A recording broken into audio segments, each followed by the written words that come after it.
Well, this is Frank Lewis and Pastor Frank, and welcome to another program in which I'm going to be talking to you about attachment and lack of attachment. Today, we're going to be discussing lack of attachment. What happens when you don't end up having a good attachment with your child?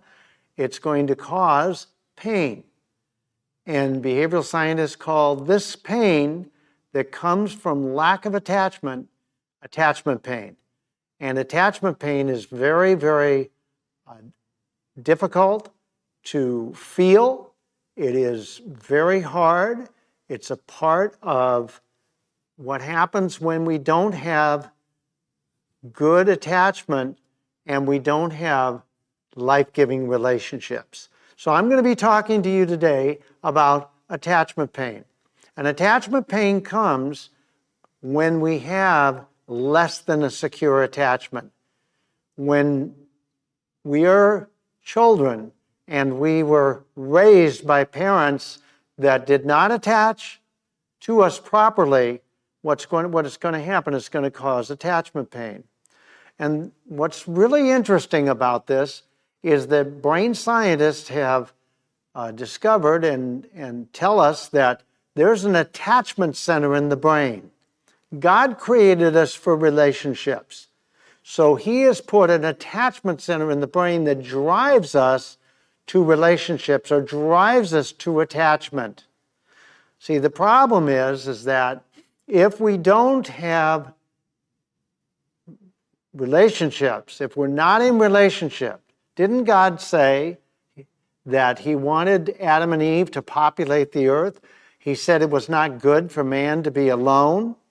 Yes, He did. And so what we realize is that we were created for relationships. When we're not in relationships, we're in pain.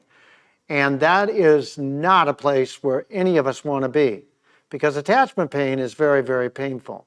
And so what happens is that we try to avoid this pain,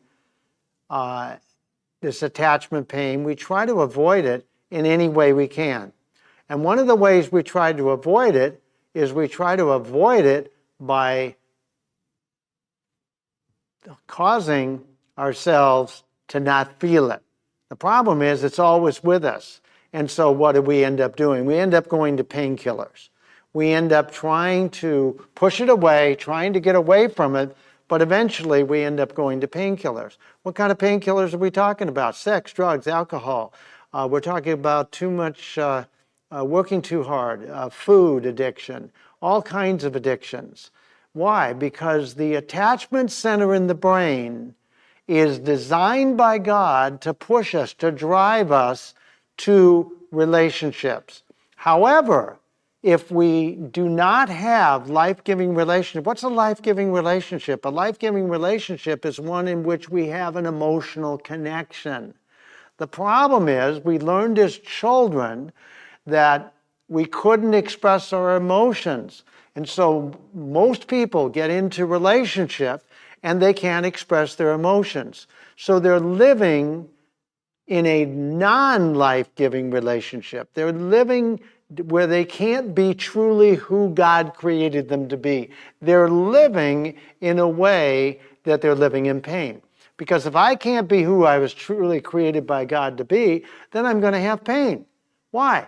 Because I'm not the person that God created me to be. As I told you in the last week, I'm living behind a facade and a mask. I don't want anybody to know who I really am, because I'd be afraid that if they really knew who I really was, they would leave me. And so I don't want that, but it causes me pain. It caused me a lot of pain, I want to tell you for sure. But it's causing all of you pain. Why? Because we didn't get to express our emotions. So we have unresolved emotional pain. You've heard me talk about that so much. And what is the behavioral scientists call this type of pain is attachment pain. They put a name to it. And because the attachment center drives us to attach. Now, if we don't attach to people, if we don't attach in relationship, we're going to attach. We're going to attach to something else. What could that be? It could be a bottle.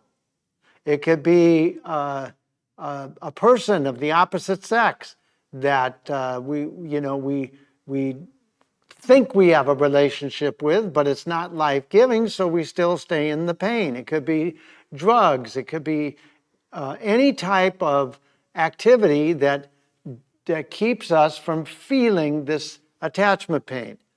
Now, see, what happens with adults is they are able to use all these different painkillers and to be able to kill the attachment pain, or to numb it, or to make it go away for a short period of time. It's only a temporary fix, people. It's only a temporary fix. It's not going to fix anything.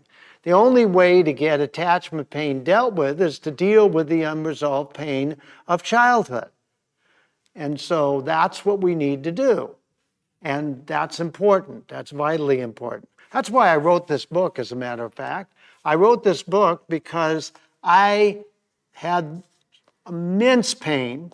I had attachment pain. I had unresolved emotional pain, and I was a mess. And so I wrote this book because I discovered, by the leading of the Lord, how to be able to end up with healing of unresolved emotional pain. And because I was having these problems and I had this kind of life, what ended up happening is I needed to be healed emotionally. So I discovered how God sets us up to be able to heal emotionally. And I wrote it in this book. I not only have this book, and you can buy this book on Amazon, I would certainly get over there and do that, but I also have a website called relationshipsrevealed.org. And in that website, I list the other books that I'm writing, and I list I have information there. And I also have a Want Help button and a Learn More button, and that will be very important. If you want help, you just press that button, and it'll alert me through my email. And when I get that, I'll get in touch with you and provide the help you need. One of the things that I also have is a YouTube channel. And the YouTube channel is a channel that is titled Relationship Revealed with Pastor Frank Lewis. Relationships Revealed with Pastor Frank Lewis. You can go there. I have 21 videos on marriage. I'm going to, you're going to see this video next week. I will have 4 or 5 on parenting, and I have testimonies of people and how they've been emotionally healed. So let's get back to, however, attachment pain, because most adults, most human beings are in attachment pain, because unless you were securely, as I talked last week, unless you were securely attached, you're going to be in attachment pain. And I'm going to prove that to you in just a little bit. But I first of all want to talk about what happens when children are not securely attached, when they are insecurely attached. They're afraid to share their emotions. What happens to them? Well, they're in attachment pain. They're going to be in attachment pain. And so what do small children do when they're in attachment pain? Well, they have to attach to something that gives them some comfort. They can't attach to mom and dad because mom and dad don't give them comfort. So they attach to toys. They attach to a blanket. They attach to maybe games. They attach to perhaps even video games in the beginning. Not so much for a young child. They'll attach to a blanket, and you've seen that. You've seen your different children will attach to a blanket, and you don't want that kind of thing happening because it's telling you they're hurting. They are in attachment pain. But what happens when they get a little older? Well, when they get a little older, what happens is that they end up attaching to video games in particular because parents give them video games, they give them a device, And what ends up happening is they get attached to it. It gives them a relief from the attachment pain. How does it do that? Well, they play the game, and it gives them a good feeling because they're accomplishing something in the game or whatever the game is all about. But the game becomes addictive. And a lot of parents use a game to be a babysitter for their children, or to get their children to do something so the parents can do whatever they want to do. I've seen that in so many situations.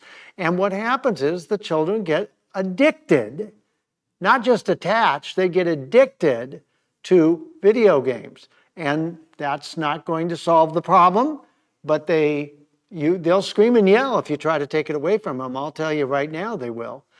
And so they grow a little bit older and they get into adolescence.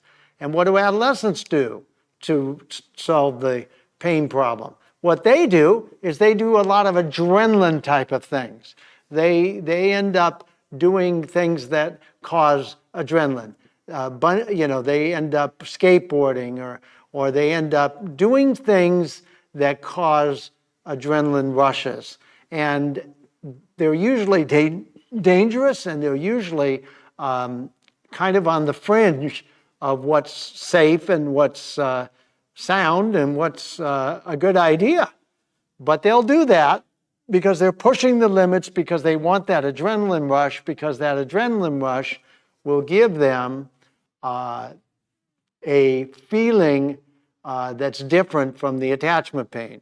Now, they also may adolescents start getting into smoking marijuana. That leads to other drugs.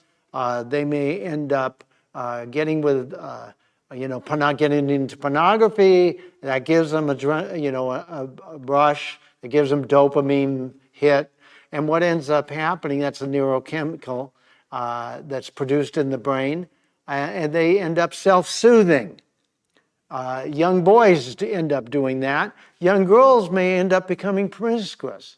And, that's not going to solve the problem either, but it's going to cause them to end up feeling less attachment pain. Anything that will lessen the attachment pain is what children, adolescents, and even young adults, they'll get into video games, kind of like the adolescents and the children.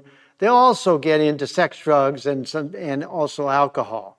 A lot of kids on college campuses drink too much. Why? Because they've got attachment pain. They think it's just having a good time. It's being driven by their attachment center. And so they'll get into sex, they'll get into drugs, they'll get into alcohol.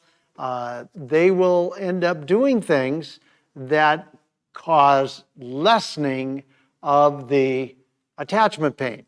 And so the whole the attachment center drives us as children, as adolescents, young children, adolescents, and even young adults, drives us into doing these things that will lessen the attachment pain.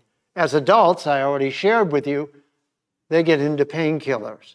So what happens is that this attachment center will cause us attached to something. Either we'll attach to people, as God created us to do, or we'll attach to something that will lessen the pain.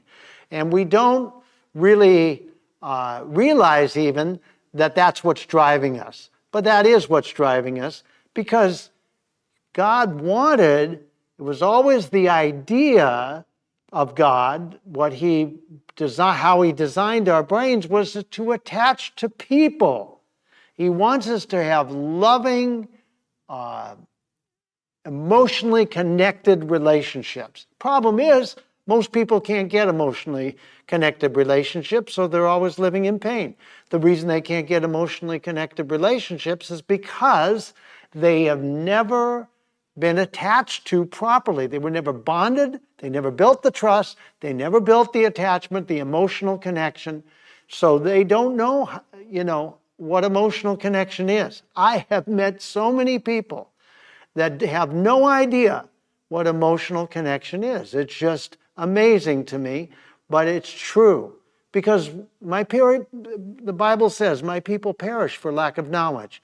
Well, people, adults, raising children are causing those children to not have the proper foundation, and because the adults have been raised without strong, secure attachments, they've been raised with insecure attachments, and so they're ending up with pain, attachment pain. They're doing all these things to try to solve the attachment pain problem, never getting to the root, never really realizing that the cure for attachment pain is to get into a relationship which you can have an emotional connection. The problem is this: if you have never really known how to have an emotional connection, how are you going to get into one? Well, we're going to talk about that later, but suffice it to say that if you don't know what an emotional connection is and you've never experienced it, you're probably not going to be able to create it in your current relationship. I'll show you how in weeks ahead, how to have an strong emotional relationship. But right now, the problem is that if you don't know how to have that, you're going to be struggling with attachment pain. Now, I'm going to spend the next part of this program talking to you about attachment theory. John Bowlby was a developmental psychologist who came up with attachment theory. And attachment theory is basically that we have 4 different types of attachment. The parents attach to their children in 4 different ways, and they end up with their children having 4 different types of ways that they attached. And that is secure attachment. I don't believe there's many secure attachments. I've been doing this for too long to realize that there's many secure attachments. We've all fallen short of the glory of God. Parents don't know how to be able to raise children properly. The devil's fighting the whole situation of secure attachment. I don't think there's too many. Then there's the dismissive. We're going to talk about the dismissive. We're going to talk about the next style, attachment style, if you will. First one is dismissive. Second one is distracted. We're going to talk about that one, and the third one is disorganized. So we're now going to get into that. John Bowlby, as I said, came up with this theory, and it has now been added to by many, many different developmental psychologists, and it gets stronger, and you're going to see yourself in it. So look for where you fit, but let's first start talking about the dismissive. Why does a child become dismissive in their way that they were attached? Why are they dismissive? Because of the way that they were attached. Well, it's because of this. If a child wants to attach to their parents and their parents push them aside, they don't want to attach, the child has no opportunity to attach, that child will actually keep trying to attach, driven by the attachment center, keep trying to attach, but will eventually give up. Why will they give up? Because they don't want that disappointment. Those feelings of disappointment are so great that the child just gives up. And when they give up, what ends up happening is they end up then shutting down, pulling into themselves, and they become dismissives. What are dismissives? They're people who have a very hard time being with other people. They have a hard time connecting with other people. Why? Because they never could connect with their parents, so they have a very hard time connecting with other people. And here's the situation, though. Dismissives are usually people that have such a hard time connecting with people. They like connecting with things other than people. And so they are the people in our world that are programmers. They connect with numbers. They're accountants. They connect with anything but people. And so they do those kinds of jobs. They are people that do not easily connect with other people. Now, they are what we call dismissives. And the next group that Bowlby came up with was distracted. This is people whose parents, the child wanted to attach with their parents, but their parents would attach with them sometimes, but not other times. So it was not very, secure attachment would be they would attach most of the time. Distracteds were attached to part of the time and then not attached to a part of the time. So they really do not, they're always looking, they're not secure. Neither is the dismissive. The dismissive is very insecure with people. The distracted person is very insecure and always looking for somebody to validate them, somebody to attach to them. They're the kind of people that walk into the room and take all the air out of the room because it's all about them. It's all about them and what they need. It's not about you and what you need. It's about them because they are so insecure that they don't know when to attach, when not to attach, when somebody's going to attach with them or not attach with them. And so they're people. They get their energy from people, but they are always very insecure. So they love people, or they need people, let's put it that way. So they make teachers, they make secretaries, assistants, executive assistants. They are very much into the helping professions, medical help. They're nurses, they're pediatricians, they're those kinds of people. They're the helping people. And they will make sure that they get what they need by helping, by trying to make other people's lives better. But they also are people that are, like I said, insecure. So what's interesting is you can have a nurse that is a prenatal nurse or a child nurse, or you can have a nurse that's an ICU nurse, and they will have, one will be a dismissive and one will be a distracted. And so that can happen. Now, what's also interesting is that you can have a doctor that can be a pediatrician and be a distracted, or you can have a doctor that's a surgeon and ends up being a dismissive. So now the third group is the disorganized. And the disorganized group is what I was. And the disorganized person is a person that could not attach to their parents because they were afraid of their parent. They were afraid of the parent.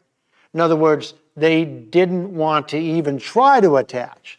So they are disorganized in their attachment. And what that means is they were so afraid of their parents that they didn't know whether to attach or not. But see, they're driven to attach by the attachment center. So they would try to attach, but they would get, scolded or rebuffed or punished or whatever, by their parent. So their parents were not safe. And so they don't know how to attach. They didn't know whether to attach, when to attach or how to attach. And so they are people that are angry. They are people that are angry, and they're angry because why? They could never attach. So they got angry. They are the CEOs, heads of companies. They are salesmen that are very forward and really controlling salesmen. They are doctors that are very controlling. They don't have a good bedside manner. So disorganized people are angry, so that anger drives them to be very, very successful. Here's a way to look at it. You have a disorganized man that has a secretary that is distracted, that has a dismissive accountant that helps his company. Another thing that happens is these groups marry each other. So the dismissive marries the distracted because she's good with people, he's not so good with people. The disorganized marries the distracted because they are the type of person that they can control, and yet they get along with people very well. So the disorganized will look for the distracted to help them in their relationships. So that's really what happens, and that happens in such a way as that if you're not get secure attachment, you end up being a dismissive or a distracted or a disorganized. They're going to be living in attachment pain. So they're going to marry the way they marry. They're going to have the jobs they have in order to be able to because they're in that position of being in those attachment styles. The thing I want you to realize is that attachment pain is real. It causes people to be driven to do things to solve the pain problem, to marry the kind of people that they think will solve the pain problem, to do the kind of work they think will solve the pain problem. And the problem is, it won't solve the pain problem. And that is the reality. So what solves the pain problem is to be able to have emotional connections at a very deep level and to deal with unresolved emotional pain. Now, God has given me, and I know I have a way to be able to help you to be able to have much better emotional connections, and we're going to get into that in the weeks ahead.